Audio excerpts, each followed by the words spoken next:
Hey Philip, if everybody has the exact same problem with you, just maybe you're the problem.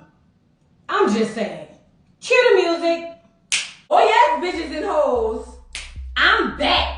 I'll drop a player like it's nothing, it ain't working out. Now no debate or fuck discussion, bitch, I'm walking out. My time is money, I ain't loving, let you toast it out. Flip my weave and walk it out, look how I just bossed it out.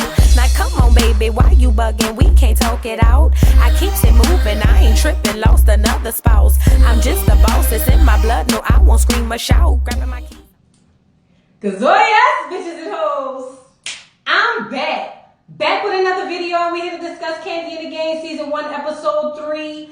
Let me say this before I get started. I forgot to mention this on the first episode, but Kandi, your intro is fire. I love that intro, Kandi girl. It is really, really cute.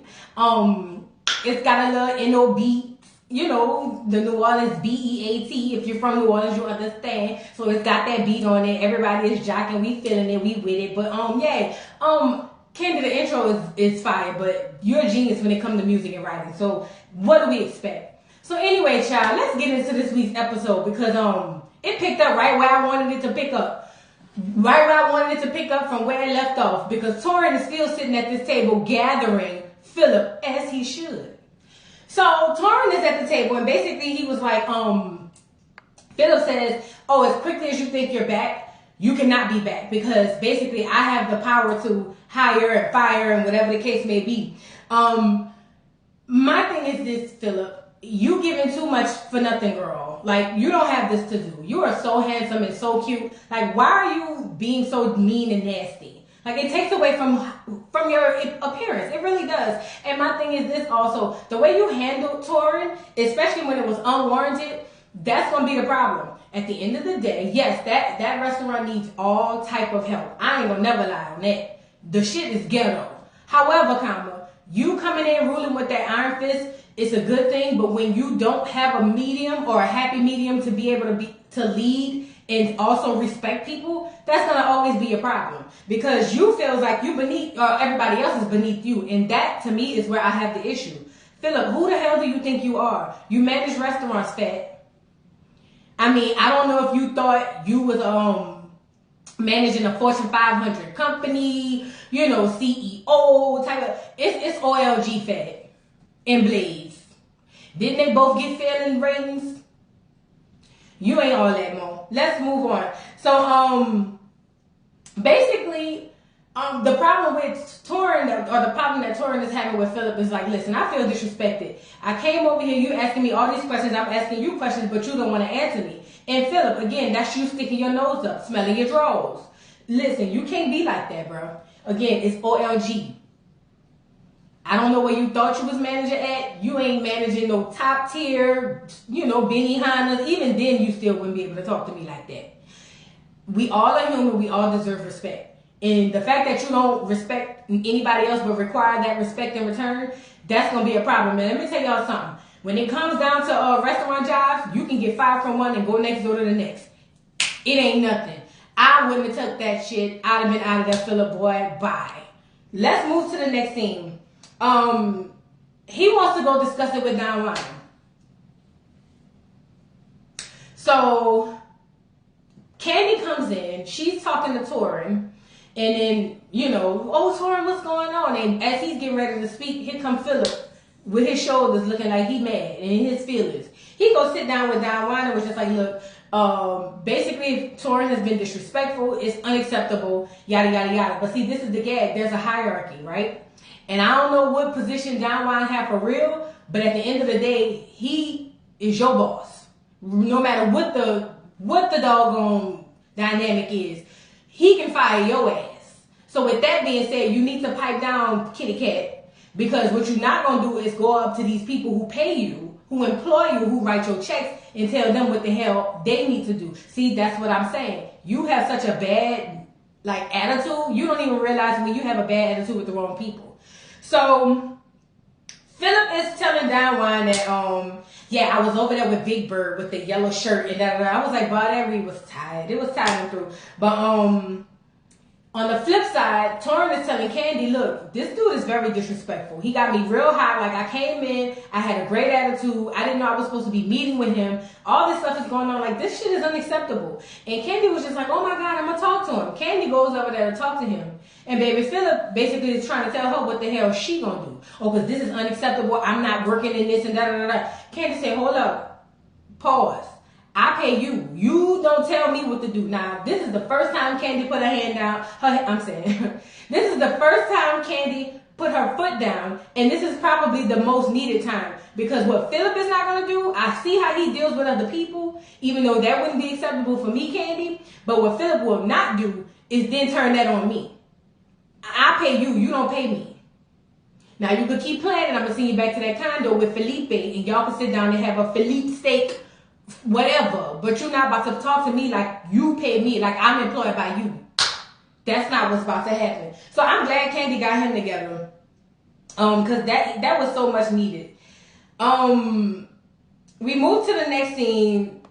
Torrin visits Patrick, child. So Torrin is going over to Patrick's house because he's gonna interior decorate. That apartment is so fire. I know OLG don't pay that. So Kandi, I know you footing the bill over there. As you should, because if that was my aunt and my godmother or whatever, she'd be paying my rent too, and I wouldn't feel no type of way about it. But yeah, Torrin is over there to doggone redo, or not redo, but basically decorate their apartment. And Patrick got this big ass picture of this cougar, talking about this for his cougar.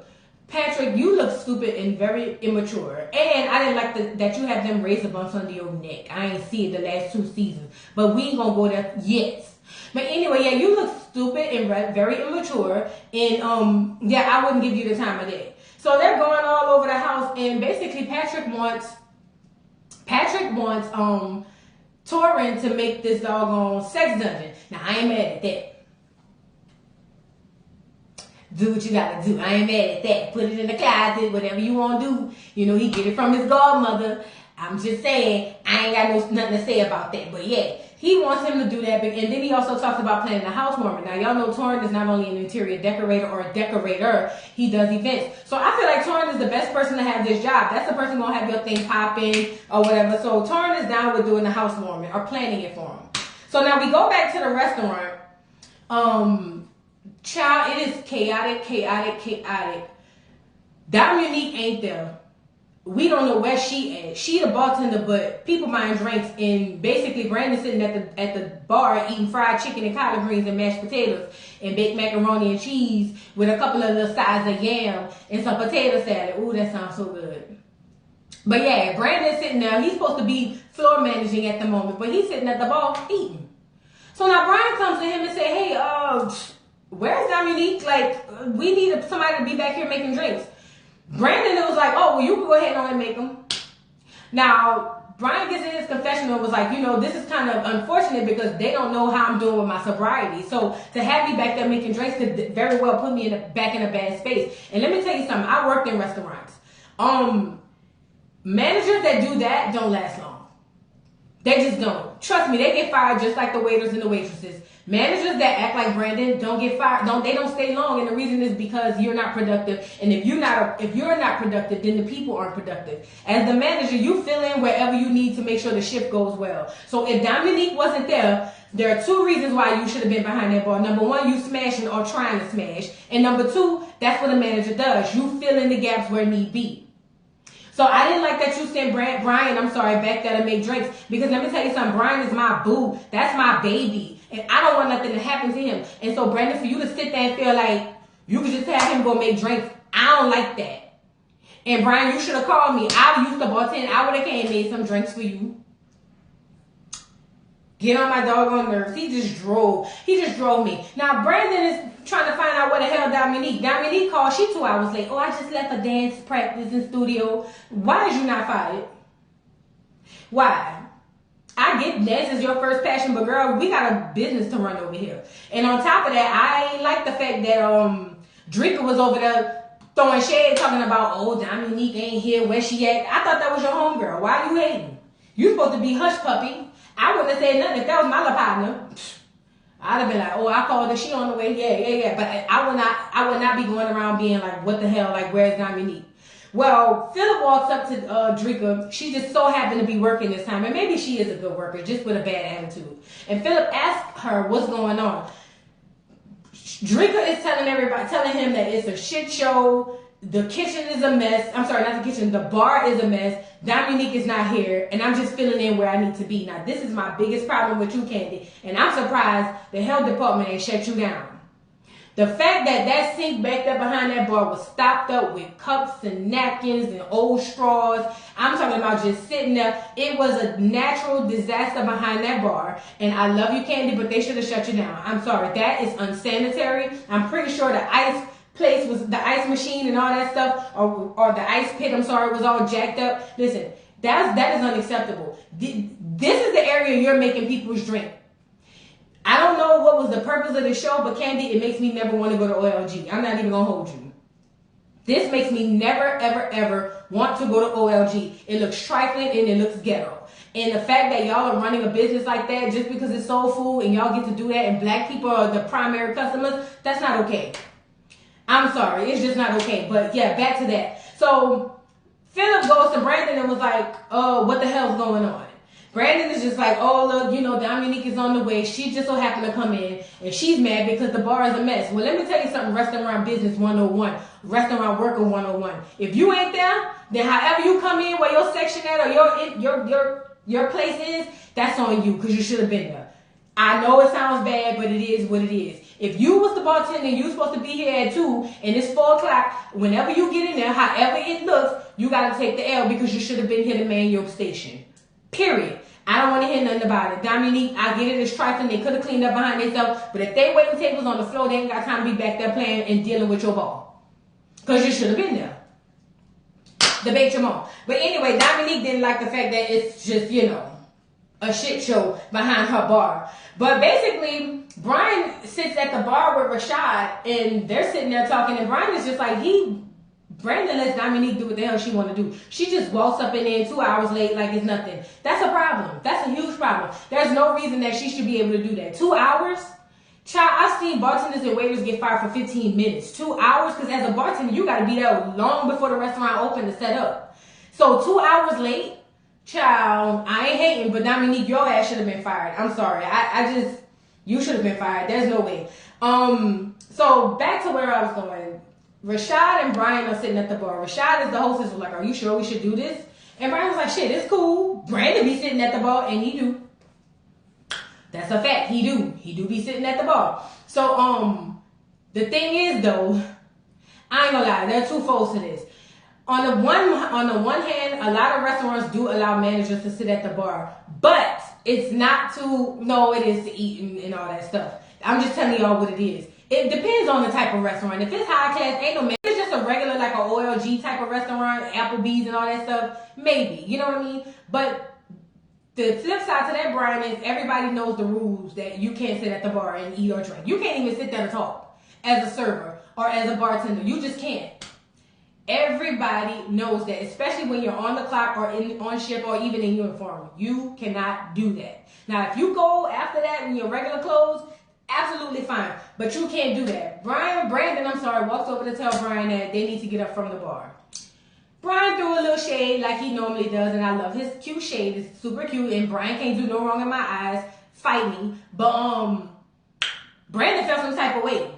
Now, before all this happened, Philip had already told Brandon when he confronted him again that basically you two soft. And this is the reason why all this stuff goes so bad, because you don't put your foot down.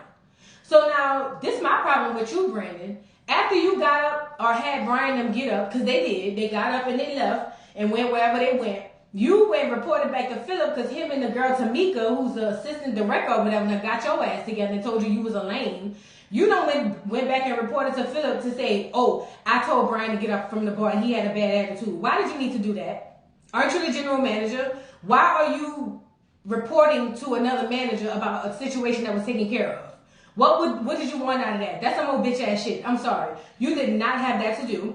I feel like it was extremely unnecessary. As long as the situation was rectified and you were disrespected, I don't feel like there's a reason you should have even had to go back to Philip and say anything. What does this happen? To make happen, Philip wants to hold the whole conference of Geneva with Brian, Don Juan, and Brandon. Now y'all know he gonna be, listen, he be looking for something like that to happen so he can get somebody together. But it just so happened it backfired on you, just like it backfired on you with Torrin. Because what you're not about to do is, tell people what the hell they need to do and get them together without going on. I'm sorry, get them together without people responding back. Everybody don't value their job over their respect. And that's just on period, as a lot of people shouldn't. I don't think nobody should, but I get it, the people that have to.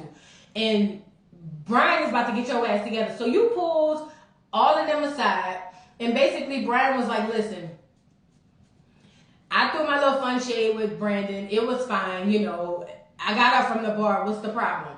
Philip goes, see, you don't know how to, let me read it verbatim.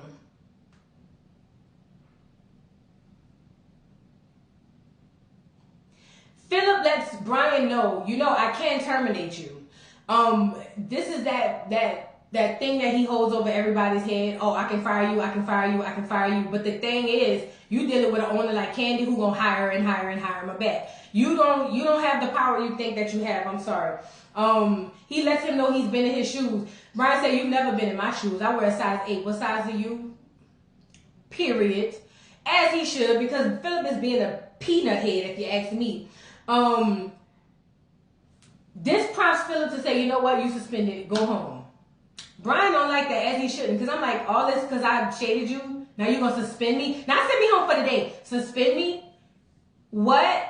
Don Juan pulls Brian aside and brings him outside and tells Brian, listen, Brian, I get how you feel or whatever, but you can't be disrespectful. He is the boss. And that was the right thing for Don Juan to say. But I feel Brian as well, because Brian is like, listen, this man has a problem with everybody. It's not just me. He's extremely demeaning. He's extremely disrespectful, and it's not okay. Like, you guys are telling me to follow somebody who thinks less of me. And that's the problem. That's why they're gonna always bump heads.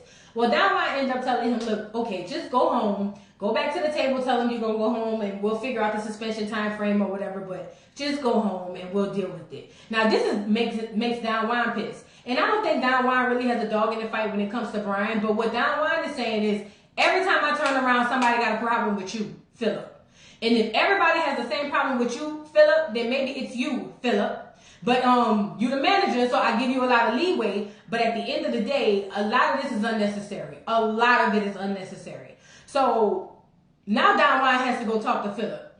Don Juan goes sit down with Philip and basically tell Philip, listen, bro, I get it, you stern, I don't have no issue with that, but everybody's having the same problem with you. You have to basically correct your approach, have a better approach.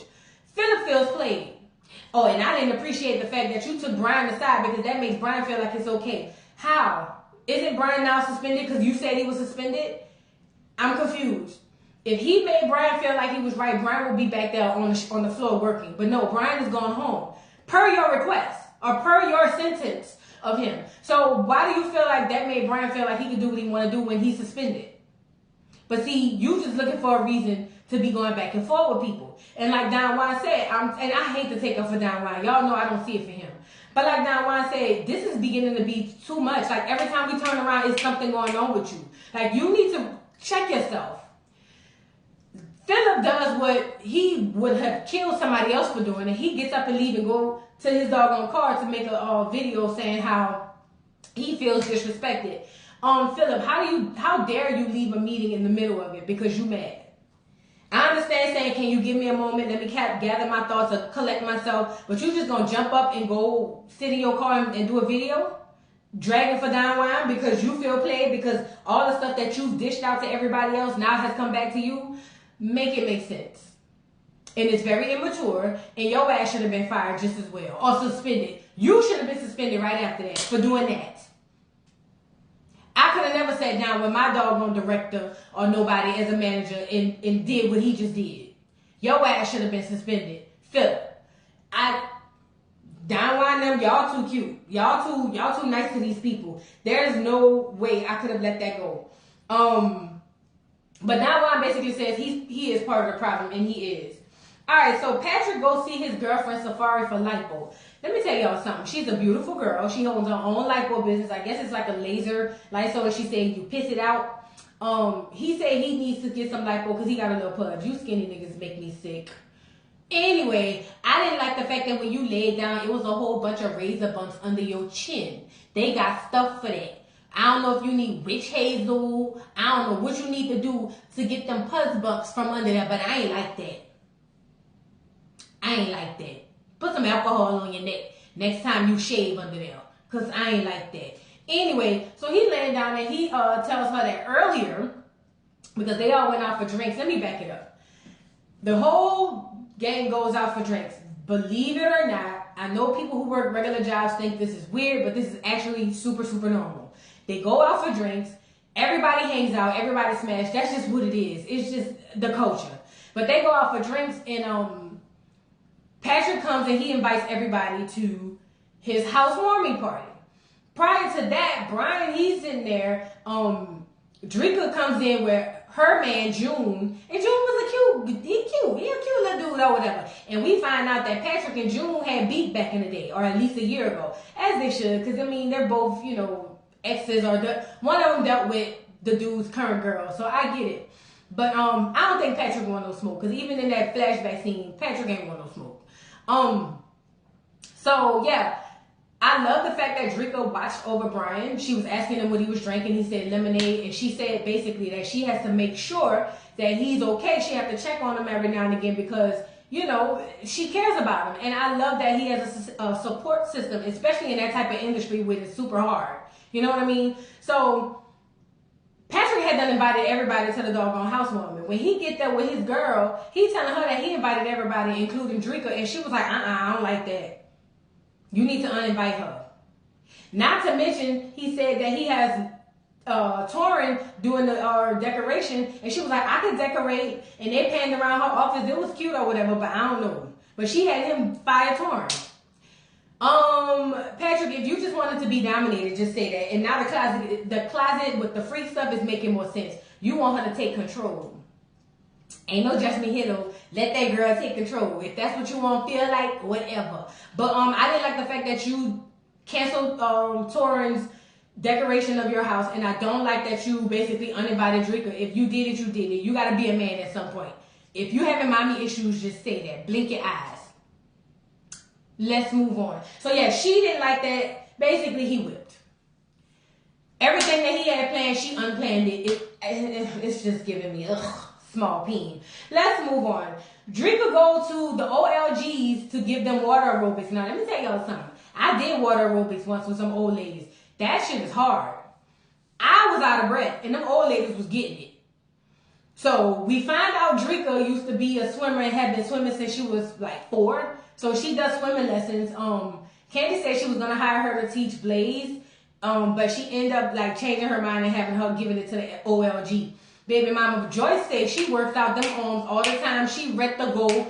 Aunt Bertha ain't here for the shit. Aunt Bertha was just like, girl, I'll get in my tub every night. I know how to move my legs.